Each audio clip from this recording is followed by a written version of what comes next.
വൈവാഹിക ജീവിതത്തിലേക്ക് പ്രവേശിക്കുന്ന പലരുടെയും സംശയമാണ് തുടക്കകാലത്തിൽ ഇവർക്ക് ഏറ്റവും അനുയോജ്യമായ തരത്തിലുള്ള പൊസിഷൻ ഏതാണ്. പങ്കാളിക്ക് താല്പര്യം ഉണ്ടാകുകയും ചെയ്യണം, പക്ഷെ വേദനിക്കരുത്, ഒരു അസ്വസ്ഥതയൊന്നും ഉണ്ടാകരുത്. ചിലപ്പോൾ പുരുഷന്മാർക്കൊക്കെ ഭയങ്കരമായിട്ട് ഒരു എക്സൈറ്റ്മെൻ്റ് ഒക്കെ ഉണ്ടാകും, പക്ഷെ ഇത് അവരുടെ പങ്കാളിക്ക് ബുദ്ധിമുട്ടാവുമോ, ഇങ്ങനെയൊക്കെ ഒരുപാട് ടെൻഷന് ധാരാളം പുരുഷന്മാരെ, പ്രത്യേകിച്ച് ആൺകുട്ടികളെ അസ്വസ്ഥരാക്കാറുണ്ട്. അപ്പോൾ വിവാഹം കഴിഞ്ഞ് ഉള്ള ആ ആരംഭകാലത്ത് നിങ്ങൾക്ക് ശ്രമിക്കാൻ പറ്റുന്ന വ്യത്യസ്തമായ, ഇല്ലെങ്കിൽ രണ്ടു കൂട്ടർക്കും ബുദ്ധിമുട്ടില്ലാത്ത ഒരു പുതിയ ജീവിതമൊക്കെ തുടങ്ങുമ്പോൾ ഇതിൽ എക്സ്പീരിയൻസ് ഒന്നുമില്ലാത്ത ആളുകൾക്ക് ആദ്യമായിട്ട് പരീക്ഷിക്കാവുന്ന 7 പൊസിഷനെ കുറിച്ചാണ് ഞാൻ ഇന്ന് പറയുവാനായിട്ട് പോകുന്നത്. ആദ്യത്തെ പൊസിഷൻ എന്ന് പറയുന്നത് യാപ്യം, അതായത് സ്ത്രീയും പുരുഷനും മുഖത്തോട് മുഖമൊക്കെ നോക്കിയിരുന്ന് പെൺകുട്ടി അവരുടെ കാലിങ്ങനെ പുരുഷൻ്റെ ശരീരത്തിൽ ചുറ്റിപ്പിടിക്കുന്ന ആ ഒരു രീതിയിൽ ഇരുന്നു കൊണ്ട് ചെയ്യുന്ന ഒരു കാര്യമാണ്. അപ്പോൾ ഇതിൻ്റെ മെച്ചം എന്താണെന്ന് ചോദിച്ചു കഴിഞ്ഞാൽ, നിങ്ങൾക്ക് പരസ്പരം മുഖത്തോട് മുഖം കാണാം, ഒരാൾക്ക് അസ്വസ്ഥതയുണ്ടാകുന്നുണ്ടോ, ബുദ്ധിമുട്ടുണ്ടാകുന്നുണ്ടോ, ഇങ്ങനെയുള്ള കാര്യത്തെക്കുറിച്ചെല്ലാം കൃത്യമായിട്ട് മനസ്സിലാക്കാനും നിങ്ങളുടെ പങ്കാളിയുടെ താല്പര്യം എന്താണ് എന്ന് കൃത്യമായിട്ട് മനസ്സിലാക്കാനും ഈ ഒരു പൊസിഷൻ നിങ്ങളെ സഹായിക്കുന്നു. രണ്ടാമത്തെ ഒരു പൊസിഷൻ എന്നൊക്കെ പറയുന്നത് പണ്ട് കാലം മുതൽ എല്ലാവരും പറയുന്ന മിഷണറി പൊസിഷൻ തന്നെയാണ്. അത് ആ ഒരു രീതിയിൽ എന്ന് പറഞ്ഞാൽ കുറച്ചുകൂടെ ബെറ്റർ ആയിട്ട് ചെയ്യേണ്ടത് എന്താണെന്ന് ചോദിച്ചു കഴിഞ്ഞാൽ, മിഷണറി പൊസിഷൻ എന്നൊക്കെ പറഞ്ഞു കഴിഞ്ഞാൽ എല്ലാവർക്കും അറിയാമായിരിക്കാം. സ്ത്രീ കട്ടിലിൽ കിടക്കുന്നു, പുരുഷന് മുകളിലായിട്ട് വരുന്നത്. അപ്പോൾ അതാണ് പണ്ട് കാലം മുതൽ കുടുംബ ജീവിതത്തിന്, അല്ലെങ്കിൽ കുട്ടികളെ ഉൽപ്പാദിപ്പിക്കുവാൻ വേണ്ടിയിട്ട് മാത്രമാണ് ഈ ഒരു കാര്യം ചെയ്യേണ്ടതെന്നൊക്കെ പണ്ട് കാലത്ത് ആളുകൾക്കൊരു ധാരണയുണ്ടായിരുന്നു. അപ്പോൾ ആ ഒരു ധാരണ നമ്മുടെയൊക്കെ ജീവിതത്തിൽ വന്നപ്പോൾ ആളുകളുടെ ഇടയിൽ പ്രചാരം നേടിയ ഒരു പൊസിഷനാണ്.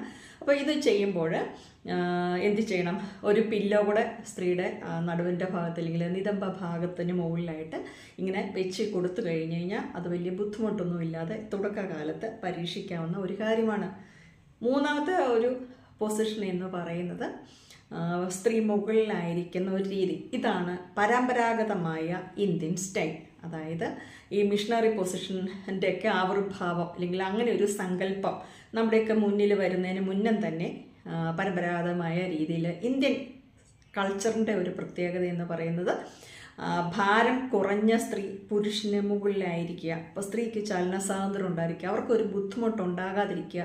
ഈ ഒരു ലക്ഷ്യത്തോടെ പരമ്പരാഗതമായി പണ്ട് കാലത്ത് ആളുകൾ ആശ്രയിച്ചിരുന്ന ഒന്നാണ് എന്നാണ് വാത്സ്യായന മഹർഷിയുടെ ബുക്കിലൊക്കെ പറയുന്നത്. അതാണ് സ്ത്രീകൾക്ക് ഏറ്റവും നല്ല കംഫർട്ടായിട്ടുള്ള ഒരു കാര്യമെന്നാണ് അദ്ദേഹം പറയുന്നത്. അപ്പോൾ പിന്നത്തെ ഒരു പൊസിഷൻ എന്ന് പറയുന്നത് സ്ത്രീയെ മുകളിലായിരിക്കുന്ന ആ പൊസിഷൻ തന്നെയാണ്. അപ്പോൾ അതിൻ്റെ മെച്ചങ്ങൾ എന്താണെന്ന് നിങ്ങൾക്ക് മനസ്സിലായെന്ന് ഞാൻ വിചാരിക്കുന്നു. മിഷണറി പൊസിഷൻ്റെ ഒരു ന്യൂനത എന്ന് പറയുന്നത് ഭാരം കൂടുതലുള്ള പുരുഷൻ സ്ത്രീയുടെ മുകളിൽ ആയിരിക്കുന്ന അവസ്ഥയും സ്ത്രീക്ക് ഒരു ചലന സ്വാതന്ത്ര്യം ഇല്ലാത്ത അവസ്ഥയുമാണ്. അതോടൊപ്പം തന്നെ നിങ്ങൾ മനസ്സിലാക്കുക, വളരെ ഭാരം കൂടിയ പുരുഷനാണ്, അല്ലെങ്കിൽ സ്ത്രീയെ അപേക്ഷിച്ച് പുരുഷന് ഒരുപാട് ഭാരം കൂടുതലൊക്കെ ഉണ്ടെങ്കിൽ ഈ ഒരു പൊസിഷൻ സ്വീകരിക്കുമ്പോൾ സ്ത്രീയുടെ ശരീരത്ത് അമരുകയും ശ്വാസം മുട്ടൽ, അല്ലെങ്കിൽ അവർക്ക് പൊതുവെ ഒരു വല്ലാത്ത ബുദ്ധിമുട്ട് ചുരുക്കം ചില ആളുകൾക്കൊക്കെ സംഭവിക്കാറുണ്ട്. അപ്പോൾ അത് കൃത്യമായിട്ട് നിങ്ങൾ ശ്രദ്ധിച്ച് കൈകാര്യം ചെയ്യേണ്ട ഒരു കാര്യമാണ്. അടുത്ത പൊസിഷൻ എന്ന് പറയുന്നത് ആൾട്ടർനേറ്റീവ് മിഷണറി പൊസിഷനാണ്. ഇതിനകത്ത് ഒരു കാലോ കാൽമുട്ടോ മടക്കി വെച്ചുകൊണ്ട് ചെയ്യുന്ന ആ ഒരു കാര്യമാണ്. കുറച്ചുകൂടിയൊക്കെ സ്വാതന്ത്ര്യവും ചലനാത്മകതയും ഒക്കെ ലഭിക്കുന്നു എന്നുള്ളതാണ് ഈ ഒരു പൊസിഷൻ്റെ പ്രത്യേകതയായിട്ട് വിലയിരുത്തുന്നത്. അടുത്ത പൊസിഷൻ എന്ന് പറയുന്നത് എല്ലാവർക്കും തന്നെ പരിചിതമായ ഡോഗി പൊസിഷനാണ്. അതായത് മൃഗങ്ങളുടെ ഒരു രീതിയിലുള്ള ഒരു ബന്ധപ്പെടൽ എന്ന് തന്നെയാണ് ഇതുകൊണ്ട് അർത്ഥമാക്കുന്നത്.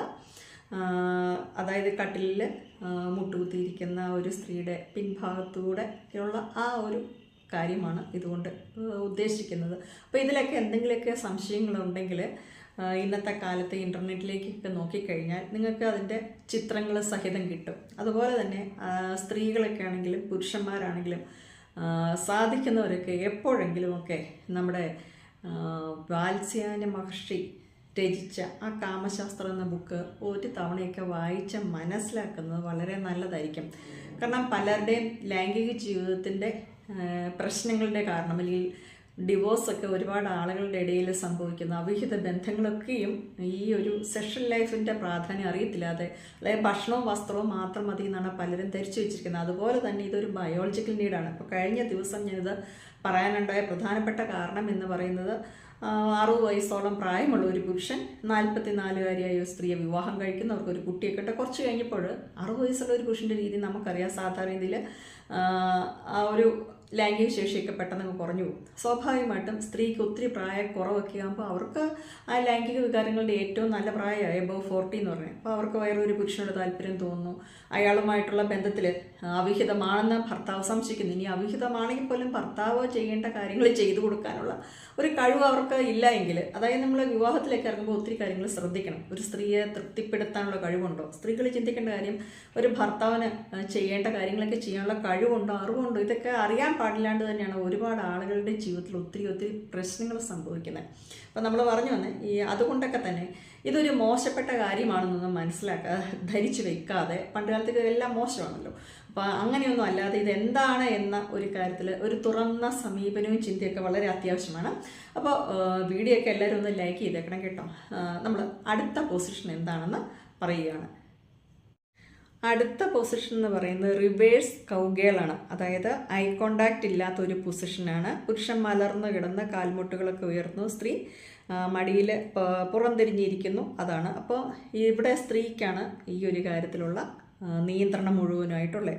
അടുത്ത കാവ്സ് അറൗണ്ട് നെക്ക്, അതായത് രതിമൂർച്ച ലഭിക്കണമെന്ന് ആഗ്രഹിക്കുന്നവർക്ക് ഏറ്റവും സ്യൂട്ടബിൾ ആയിട്ടുള്ള ഒരു പൊസിഷനായിട്ടാണ് ഇത് പറഞ്ഞത്. അതായത് അല്പം സാഹസികമായിട്ട് ചെയ്യേണ്ട ഒരു കാര്യമാണ്. അപ്പോൾ ജി സ്പോട്ടിനെ കൂടെ ഉത്തേജിപ്പിക്കാനുള്ള ഒരു സാഹചര്യം ഇതിലൂടെ ലഭ്യമാകുന്നുണ്ട്. അതായത് സ്ത്രീയുടെ കാലുകൾ പുരുഷൻ്റെ ചുമലിലേക്ക് വെച്ച് ചെയ്യുന്ന ഒരു പൊസിഷനാണിത്. വളരെ ഫ്ലെക്സിബിൾ ആയിട്ടുള്ള ഒരു ബോഡിയാണെങ്കിൽ കാലുകൾ ചുമലിലാക്കി മുഖമൊക്കെ അടുപ്പിക്കാനൊക്കെ രണ്ടു കൂട്ടർക്കും കഴിയുന്ന ഒരു കാര്യമാണ്. അപ്പം ആ ഈ ഒരു സാഹചര്യത്തിൽ ഐ കോണ്ടാക്റ്റ് ലഭിക്കുമെന്നുള്ളത് ഇതിൻ്റെ മറ്റൊരു അഡ്വാൻറ്റേജാണ്. അപ്പോൾ പുതിയൊരു വിഷയവുമൊക്കെ ആയിട്ട് നമുക്ക് വീണ്ടും കാണാം. Thank you.